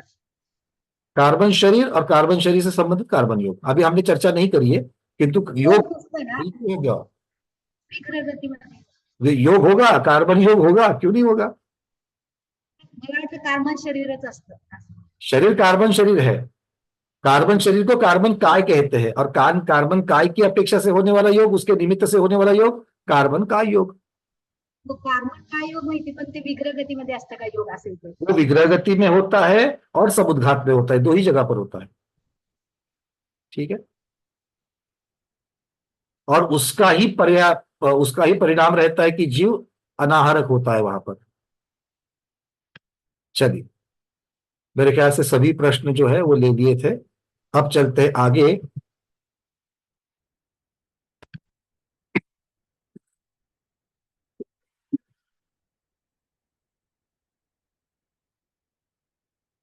इसके आगे अब चर्चा आ रही है अगले रेखा चित्र की. अब ये तो हमने गर्भज की अपेक्षा ले लिया, किंतु सम्मूर्छन जीव जो रहते हैं, सम्मूर्छन तिर्यंश, और क्यों यहां पर पर्याप्तक की अपेक्षा लिया है, तो सम्मूर्छन पर्याप्तक तिर्यंश इनके भी औदारिक शरीर होता है. तो हम ये दूसरी कैटेगरी देखने जा रहे हैं. और तीसरी कैटेगरी कौन सी होगी? सम्मूर्छन लब्ध्य पर्याप्तक तिर्यंश और सम्मूर्छन लब्ध्य पर्याप्तक मनुष्य, ये तीसरी कैटेगरी होगी. बातें सबको समझ में आ रही है? औदारिक काय जिन जिन का होगा उनके उनके रेखाचित्र बन रहे. पहले गर्भज के बने, तो गर्भज में कौन आ गए? पर्याप्तक पंचेंद्रिय, तिर्यंश और मनुष्य आ गए. उसके बाद में बन रहे अब सम्मूर्छन की अपेक्षा, जन्म गर्भज की जगह पर सम्मूर्छन ले लिया, तो सम्मूर्छन में पहले पर्याप्तक लेंगे, फिर सम्मूर्छन में अपर्याप्तक लेंगे. ठीक है. चलिए, शेयर कर रहा हूं यहां से. देखो क्या फर्क कहां पड़ रहा है वो भी आप देखना है. एक तो है मरण की अपेक्षा, पिछला भव, विग्रह गति, कार्बन का योग, वर्तमान आयु का उदय, ये तो कहीं पर फर्क नहीं हुआ. विग्रह गति पूर्ण होने के बाद जीव उत्पत्ति स्थान पर आ गया. यहां पर माता के गर्भ में ये शब्द नहीं लिया. क्यों? क्योंकि सम्मूर्छन जीव है, गर्भ में कैसे आएगा, इसलिए वो वाले शब्द हट गए. अब उसके लिए क्या आ गया शब्द? उत्पत्ति स्थान, जो भी उनका उत्पत्ति स्थान है वहां पर आ जाएंगे. ठीक है. अब वो उत्पत्ति स्थान पर आते ही पर्याप्तियां शुरू हो गई. वो निवृत्त, अब ये पर्याप्तक जीव है इसलिए उसकी पहले निवृत्त पर्याप्तक अवस्था बनेगी, फिर पर्याप्तक अवस्था बनेगी. निवृत्त पर्याप्तक अवस्था में अपूर्ण शरीर है, इसीलिए औदारिक मिश्र का योग और अपर्याप्तक अवस्था अंतर मुहूर्त के लिए होगी. जैसे पहला था अब भी वैसे ही है. अब चूंकि ये सम्मूर्छन वाले हैं, इसलिए इनका लौकिक जन्म, माता के गर्भ से बाहर आना, ये वाली क्रियाएं नहीं है. वो सारी चीजें इस रेखा चित्र से हट गई. अब जैसे ही अपर्याप्तक अवस्था पूर्ण हो गई, निवृत्त पर्याप्तक अवस्था पूर्ण हो गई, वहां से आगे पर्याप्तक अवस्था और औदारिक का योग ये शुरू हो गया. और ये कब तक चलेगा? उस जीव के इस वर्तमान भव के मरण तक चलेगा. ठीक है. समझने के लिए इजी है. गर्भज और सम्मूर्छन, क्योंकि पहले भी पर्याप्तक थे, यहां भी पर्याप्तक है. फर्क किसकी अपेक्षा से पड़ा? जन्म की अपेक्षा से पड़ गया. तो जो चीजें गर्भज में होती है किंतु सम्मूर्छन में नहीं होती है, वो हट गई. योग की अपेक्षा वैसे ही सारा का सारा प्रकरण चल गया. क्लियर है सबको? मेरे ख्याल से ये इतना कठिन नहीं है, सरल ही है. अब चलते हैं अपर्याप्तक जीवों की अपेक्षा देखने के लिए. अपर्याप्तक में कौन आएंगे? अपर्याप्तक में तिर्यंश, मतलब स्थावर हो, त्रस हो, जो भी हो. अपर्याप्तक मतलब लब्ध्य पर्याप्तक, जिनकी कभी भी पर्याप्तियां पूरी नहीं होने वाली है, ऐसे तिर्यंश और मनुष्य. तिर्यंशों में एकेंद्रिय से लेकर पंचेंद्रिय तक, और मनुष्य तो पंचेंद्रिय ही होते हैं, इसीलिए मनुष्य. ठीक है. उनके अब देखिए उनके का योग कैसे होते हैं. दिख रहा है आपको स्क्रीन के ऊपर? देखो, पिछले भव की अपेक्षा से सारा कुछ सेम है. मरण, जन्म, वर्तमान आयु का उदय, विग्रह गति, कार्बन का योग, 1 से 3 समय की, ये सारी चीजें वैसी है. अब चूंकि ये लब्ध पर्याप्तक है, इसलिए माता के गर्भ वाली कोई बात नहीं है. तो पहले सम्मूर्छन वाले जैसे थे वैसे ही यहां पर चीज है. अब यहां पर एक फर्क क्या हो गया कि वर्तमान आयु जो है, वर्तमान भव की जो आयु है, उस वर्तमान भव की आयु उस अपर्याप्तक अवस्था में ही पूर्ण हो जाती है, अपर्याप्तक अवस्था में ही पूर्ण हो जाती है। और इसीलिए विग्रह गति से लेकर के मरण तक, वर्तमान भव के मरण तक अपर्याप्तक अवस्था ही बनी रहती है और औदारिक मिश्र कायोग ही बना रहता है। वो कभी भी इनके औदारिक कायोग या पर्याप्तक अवस्था में नहीं जाएगा। ठीक है, क्लियर है। और जितनी आयु है उसको उतनी वर्तमान भव की आयु कितनी है, अंतर्मुहूर्त ही रहेगी। तो अंतर्मुहूर्त तक, जैसे ही विग्रह गति पूर्ण हुई, वहां से अंतर्मुहूर्त तक अपर्याप्तक अवस्था और उसके साथ साथ में औदारिक मिश्र का योग ही बना रहेगा। क्लियर है? चलिए, बहुत बढ़िया। तो आज हम इस औदारिक और औदारिक मिश्र का योग तक रखेंगे। यहां से आगे वैक्रयिक का योग की चर्चा शुरू हो जाएगी, किंतु हमारे पास 5-10 मिनट बचे हुए हैं। तो अगर आपके कोई प्रश्न है तो ले लेंगे, नहीं तो फिर आगे बढ़ जाएंगे। अगर प्रश्न नहीं है तो मैं वैक्रयिक आयोग को शुरुआत करूंगा। चलिए, कोई बात नहीं। अंजलि दीदी, नागपुर, बोलिए। नमस्तो गुरुवर, वंदना भैया. मगाशी मी एक चॅट मध्ये टाकलं होतं, तुम्ही जेव्हा जलकायिक याच्याबद्दल सांगत होता तेव्हा तुमचा आवाज अजिबात येत नव्हता. तर ते अच्छा, काही समजलंच नाही तुम्ही काय सांगत होता ते. देखो ये सारे औदारिक ही है। जल और जलकाय, इस पे फर्क है। जलकायिक जीव ने जल रूपी शरीर जो है उसको धारण किया है, किंतु वो औदारिक है। वो जो शरीर है वो औदारिक है।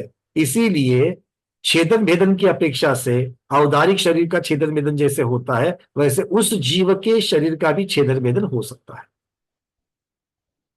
म्हणजे पाण्यामध्ये असलेल्या जलकायिक आपण जे म्हणतो जीव ते पाण्यामध्ये असलेला नहीं कह सकते हैं, जिन्होंने पानी को ही कोई जल को अपना ही शरीर शरीर बनाया है, शरीर उनकी मान. चल रही है। ओके. जलचरों की चर्चा नहीं चल रही। अच्छा. जलचर के तो पण वैसे काटे जाते हैं। नाही, पण आपण ते जे जल आहे ते इकडून तिकडे नेऊ शकतो ना ते. देखो मग ते उसके साथ में ही वो जीव जाएंगे। हाँ, तो उसमें भी उसको सूक्ष्म कहेंगे या क्या कहेंगे फिर? उनको स्थूल ही कहेंगे यहाँ पर। स्थूल ही कहेंगे. यहाँ पर स्थूल ही कहेंगे। क्यों? इनका स्थूलत्व कैसे बनता है? वैक्रयिक वर्गना, आहारक वर्गना, इनकी तुलना में इनका स्थूलत्व बनता है, इसलिए इनको औदारिक ही कहेंगे। ठीक है, आचार्य ने यही उत्तर दिया। वंदना. प्रश्न उठा किंतु आचार्य ने यही उत्तर कहा है। पुष्पा दीदी, अनम्यूट किया है। नमस्ते महाराज जी, वंदना भैया जी. भैया जी, मेरा ये पूछना था कि जैसे किसी जीव का मरण हो गया, जो पिछले रेखा चित्र में था, विग्रह गति में जाता है तो शरीर तो पिछले भाव का लेके चलता है. नहीं, शरीर नहीं, शरीर का आकार। शरीर का आकार, हाँ, शरीर का आकार जो वो तो पिछले भाव का लेके चलता है. हाँ, लेकिन बिल्कुल मरण होने के बाद उसका नया भाव की गति चालू हो जाती है वहीं से ही. बिल्कुल बिल्कुल, क्योंकि जैसे ही पहला समय है विग्रह गति का, उसमें नई हाँ, आयु, नई गति, इनका उदय है। मतलब भाव तो अगला चालू हो जाता है, लेकिन शरीर की आकृति पिछले भाव की चलती है साथ में, ऐसा. आकृति क्यों? क्योंकि विग्रह गति में कौन जा रहा है? शरीर जा रहा है कि आत्मा जा रही है? आत्मा ही जा रही है. आत्मा जा रही है। और आत्मा स्वयं कोई आकार, नया आकार बनाती नहीं है। तो इसीलिए पुराने शरीर में जब वो सिकुड़ करके थी उस शरीर की अपेक्षा से, जी. तो वही आकार उसका बना हुआ है। वो आकार कब तक बनेगा? जब तक उसका दूसरा आकार धारण करने के लिए कोई कारण नहीं मिलेगा, तब तक वही आकार बनेगा। अच्छा, तो भाव तो स्टार्ट हो जाता है और अपर्याप्तक समिति एक अंतर्मुहूर्त तक रहती है. देखो, यही बात है कि सिद्ध भगवंतों में आत्म प्रदेशों का जो एक आकार है वो बना हुआ है। वो क्यों बना हुआ है? क्योंकि नया आकार बनने के लिए कोई कारण ही वहां पर विद्यमान नहीं है। अच्छा, ठीक. ठीक है ना? जी भैया जी भैया जी. हाँ, हेमंग दीदी। भैया, ये जो समुच्चय लब्ध पर्याप्त तिर्यंश है वो हमारी दृष्टिगोचर नहीं हो सकते है ना? समूर्चन जीव नहीं होते। नहीं हो सकते थे, नहीं, क्योंकि उनका शरीर ही बनेगा नहीं पूरा. शरीर बनेगा भी नहीं, और जितना भी बनता है जो भी है वो हमारे नहीं। देखो, समूर्चन तो दोनों भी है ना, पर्याप्तक समूर्चन भी होते हैं और अपर्याप्तक समूर्चन भी होते हैं। तो लब्ध पर्याप्त की जो है तो हम देख पा रहे हैं। बच्चे लब्ध पर्याप्त, समूर्चन पर्याप्तक है, उनको तो देख ही रहे। लब्ध पर्याप्त हम नहीं देख पाते. लब्ध पर्याप्तक को नहीं दे सकते। जी. चलिए, और कोई चैट में किसी ने प्रश्न डाले हुए हैं? एक मिनट देख लेते हैं।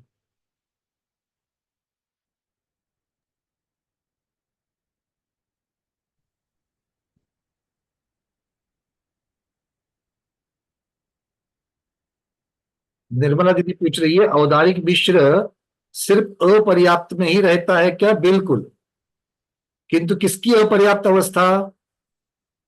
तिर्यंच और मनुष्यों की। फिर वो निर्वृत्त पर्याप्तक हो या लब्ध्य पर्याप्तक हो, ठीक है, दोनों भी अपर्याप्तक में औदारिक मिश्र ही रहेगा। पंकज जी, हाँ जयश्री।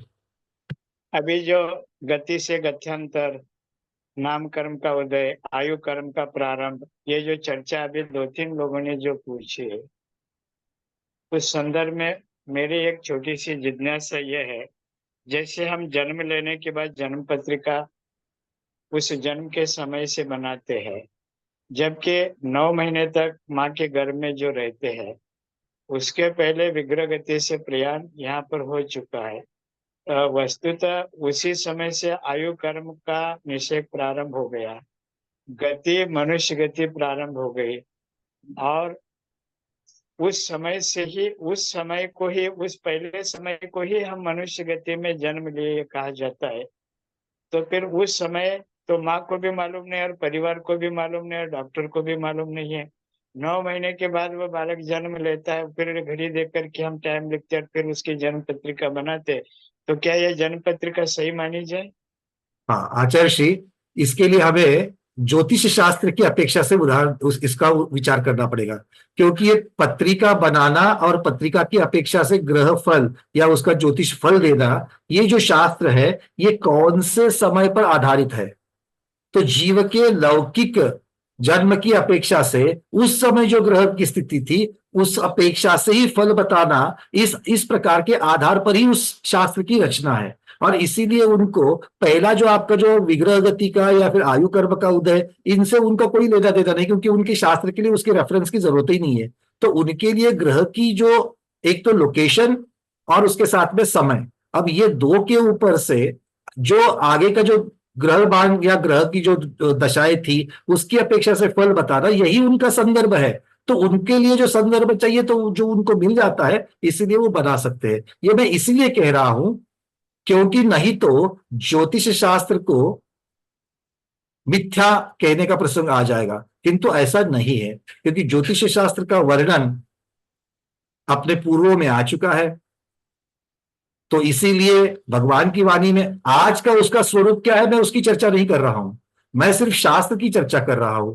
तो आगमुक्त शास्त्र है, इसलिए उसे मिथ्या नहीं कह सकते हैं। और दूसरी बात यह है कि उनको जो संदर्भ चाहिए वो उसी संदर्भ के साथ में ग्रह ज्योतिषी जो है, वो फल ज्योतिषी जो है वो बताते हैं। इस प्रकार से अगर विचार करेंगे तो बैठता है। और इसीलिए बहुत बार जो ज्योतिष का जो अनुमान रहता है वो विफल भी हो जाता है, क्योंकि सिर्फ अकेले ज्योतिष फल के अनुसार जीव को फल नहीं मिलता है, तो उसके साथ साथ में जो उसके जो कर्म है उनकी अपेक्षा से भी चलेगा। अगर मान लो कि ग्रह का जो फल मिलना है, वो ग्रह का फल अगर मान लो शुभ की अपेक्षा से मिलना है, किंतु उस जीव के असाता का और अशुभ कर्मों का जबरदस्त तीव्र उदय है, तो उस तीव्र उदय के सामने ये ग्रह ज्योतिष से जो मिलने वाला जो फल है वो छोटा मिल जाएगा, वो छोटा रह जाएगा। और उसका जो एक समरी देखेंगे, इसका जो एक फाइनल परिणाम देखेंगे, वो जीव को समझ में ही नहीं आएगा।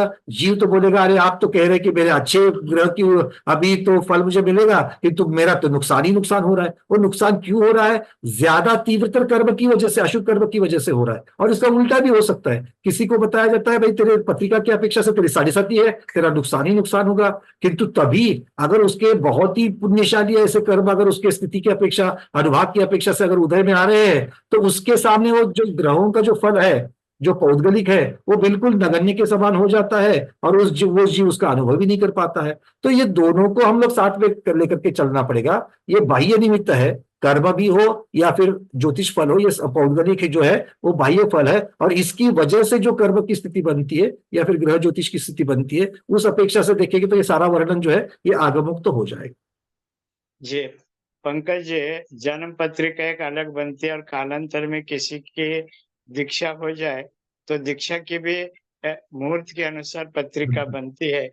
तो क्या जन्म के समय की पत्रिका अगर अशुभ हो और दीक्षा के समय की पत्रिका शुभ हो, तो क्या वह जन्म के समय की जो पत्रिका फलादेश जो दिखाती थी भविष्य संबंधी, दीक्षा के बाद क्या उसमें बदलाव होता है?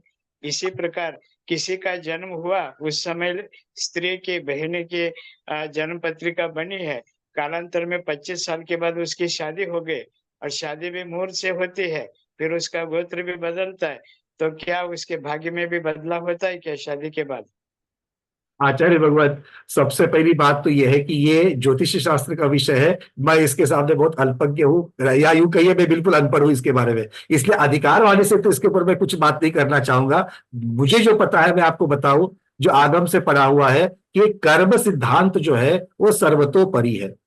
फिर वो मुनि हो, फिर वो श्रावक हो, गृहस्थ हो, संयमी हो, असंयमी हो, वो जो भी हो, कर्म का फल तीव्र तीव्रता की अपेक्षा से जो मिल सकता है, उसके सामने बाकी के जो बाह्य निमित्त होते हैं वो बहुत छोटे बाह्य निमित्त है, और इसीलिए कर्म सिद्धांत की अपेक्षा से चलना पड़ेगा। मेरे लिए अगर कोई दीक्षा के भाव जिसके हो रहे हैं, साक्षात मतलब देखा देखी वाली नहीं, जिसको रियल सच्चा वैराग्य जिसको हो रहा है, जिसको भगवान के दर्शन करने के लिए महाव्रत धारण करने के जिसको जो भाव साक्षात हो रहे हैं, उस जीव की पत्रिका क्या बनाएंगे?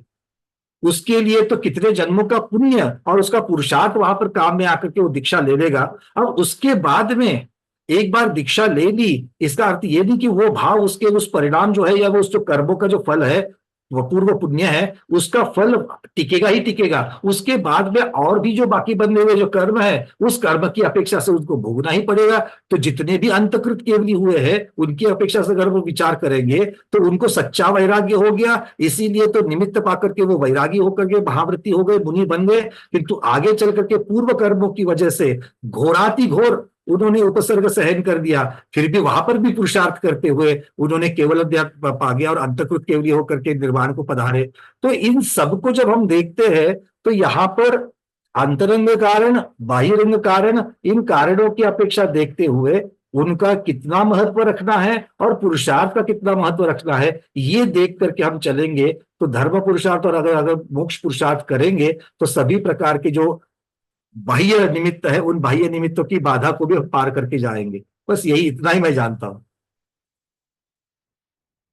अब कोई ज्योतिष के ऊपर जिनका या तो आप इसके बारे में कह सकते हो, क्योंकि आपको सानिध्य प्राप्त हुआ है बहुत सारे ऐसे ऐसे आचार्य भगवंतों का जो ज्योतिष में भी निष्णात थे, उस शास्त्र में निष्णात थे। तो हो सकता है कि आपके पास इसके ऊपर अगर कोई जानकारी हो तो हम सब लोग लाभान्वित होंगे। गुरुदेव, अगर है तो जरूर बताइए इसके ऊपर। जी, फिर कभी इस पर चर्चा करेंगे। ठीक है। तो क्या अपने अपने कर्म के अनुसार जीव एक शरीर छोड़ करके गत्यांतर में जा करके जो नया शरीर प्राप्त करता है, तो कोई मुहूर्त से तो वो करता नहीं है मरण न जन्म, तो भविष्य में उनका जैसा जो कुछ घटित होना है उसी अनुसार उसका मरण अथवा जन्म होता है, ऐसा अपन कह सकते हैं क्या? गुरुदेव, ये कह सकते हैं बिल्कुल, किंतु पुरुषार्थ के लिए भी एक बात को मैं रहना चाहूंगा, पुरुषार्थ को भी जब तक पुण्य कर्मों का सहायता जब तक नहीं मिलती है तब तक पुरुषार्थ भी आसान या ज्यादा फलदायी नहीं हो सकता है। क्योंकि पुरुषार्थ तो जीव का प्रयास है, किंतु उसमें जो सहकारिता चाहिए वो सहकारिता बहुत जरूरी है। जैसे मान लो कि कोई जीव है, श्रावक अवस्था में है, बड़े उसके भाव हो रहे हैं, कब जाकर के महाव्रत ले लूं, कब जाकर के महाव्रत ले लूं, जो भी महाव्रत के बाद की चर्या में पालन करना चाहता हूं, पर शरीर साथ नहीं दे रहा है उसका। तो शरीर साथ नहीं दे रहा है, ये शरीर कहां से बना है? वो तो कर्म की अपेक्षा से बना हुआ है। ये रोगी अवस्था जो आ रही है वो किसकी अपेक्षा से आ रही है? वो भी तो अशुभ कर्म की अपेक्षा से आ रही है। तो पुरुषार्थ को सफल करने नहीं दे रहा है। मतलब पुरुषार्थ करना और पुरुषार्थ का फल पाना, ये दोनों अलग चीज है। भक्ति भावना करके, वो भावना भाव करके तो जीव पुरुषार्थ कर ही रहा है, उसकी अपेक्षा से उसका संवर, उसकी अपेक्षा से पुण्य कर्म बंधना, ये प्रक्रिया भी चलती रहेगी। किंतु पुरुषार्थ का फल पाने के लिए जो निमित्त है, फिर वो कर्म निमित्त हो, बाह्य निमित्त हो, परिस्थिति के निमित्त हो, इन सभी निमित्तों की अनुकूलता हो तो कार्य जल्दी, पुरुषार्थ का फल जल्दी और अच्छी तरीके से ज्यादा क्वांटिटी में मिल सकता है। जी, मेरा अंतिम इसी संदर्भ में पार्श्वनाथ मुनिराज पर उपसर्ग हुआ। आदिनाथ भगवान को 6 महीने तक आहार नहीं मिला, तो क्या उनके जन्म समय में दोष था या उनके दीक्षा समय में कुछ त्रुटि थे? अब गुरुदेव देखिए, कोई भी जीव सबसे ज्यादा पुण्यशाली कर्म प्रकृति के साथ में जन्म ले रहा है तो वो एक तीर्थंकर प्रकृति ही है। अब इससे ज्यादा पुण्य की क्या अपेक्षा कोई रख सकता है? तब वो लेकर के, और ऐसा भी नहीं कि बाहर का कोई जीव या जो पहले से जो, और 10 भवों तक जिनको उन्होंने क्षमा कर दिया था, ऐसे क्षमा मूर्ति को भी जाकर के जब ये सब झेलना पड़ा, तो ये तो इसमें सारी की सारी कर्म की अपेक्षा जो वैर दूसरों ने बांधा था वो बाह्य निमित्त ही तो बना, और उनको जो सहन करना पड़ा, अब सहन करना पड़ा, इसकी अपेक्षा से जब चर्चा करेंगे तो वो तो मैं ज्यादा वहां पर पार्श्वनाथ भगवान का उदाहरण हो या सुखपाल मुनि का उदाहरण हो, ये सारे जो अंतकृत केवली हुए हैं। देखो एक बात को हमको सबको समझना पड़ेगा, शरीर की वेदना शरीर की वेदना है। वज्र वृषभ नाराज सहनन जिनके पास है, उनकी वो वेदना सहन करने के लिए वो ताकत है, वो शरीर में ताकत है। इसकी अपेक्षा हम जैसे साधारण जीवों को, अगर सयालनी को तो बहुत बड़ी बात हो गई, मच्छर काटे तो हम सहन नहीं कर सकते हैं, इमीडिएटली कितना भी व्रती हो हाथ ऐसे झट करके वहां पर रिफ्लेक्स की अपेक्षा से चला जाता है। और वज्र वृषभ नाराज सहनन वाले शेर के पंजों को और दांतों को भी सहन कर लेते हैं। तो ये शरीर की सहायता मिलना, वज्र वृषभ नारायण सहन, ये तो पुण्य ही है। तो ये सब चीजें हैं। और ध्यान की अवस्था में एक बार जहां पर पहुंचते हैं वहां पर उपसर्ग हो भी रहा है तो भी वो उनको सहन समझ में नहीं आता है। इन सब की चर्चा को अगर हम मद्देनजर रखें तो एक ध्यान की अवस्था में अपने ही ने ऐसे ही नहीं पहुंचे, ये तो पुरुषार्थ के साथ पहुंचे हैं। तो इन सबको देखते हुए यही आता है कि भाई आपका पुरुषार्थ पुण्याई मतलब कर्म की पुण्याई, फिर वो शरीर की अपेक्षा से हो, परिस्थिति की अपेक्षा से, बाह्य निमित्त की अपेक्षा से हो, इन सबके साथ लेकर के जब विचार करते हैं तो इनका मिला जुला असर मिल जाएगा और फिर पुरुषार्थ जो है वो पुरुषार्थ करने के लिए भी वो अपने आप ताकत आ जाएगी। जी ठीक है। चलिए बहुत बढ़िया, समय हमारा हो चुका है, ज्यादा ही हो चुका है। तो जिनके हाथ ऊपर है कृपया मुझे व्हाट्सएप पर मैसेज दे दीजिए, या फिर कल के क्लास में शुरुआत उसके बारे में हम चर्चा जरूर करेंगे। किसके बारे में? योग के बारे में, ज्योतिष के बारे में नहीं। ज्योतिष के बारे में करना महाराज जी जैसे ही समय मिल जाएगा आचार्य भगवान इसके ऊपर टिप्पणी जरूर करेंगे। ठीक है, चलिए आज के स्वाध्याय में इतना ही। आज के स्वाध्याय को गुरुओं के श्री चरणों में बारंबार नमोस्तु वंदामि इच्छाकार करते हुए यहीं पर समापन करते हैं। जैनम जयतु शासनम, जैनम जयतु शासनम, जैनम जयतु शासनम।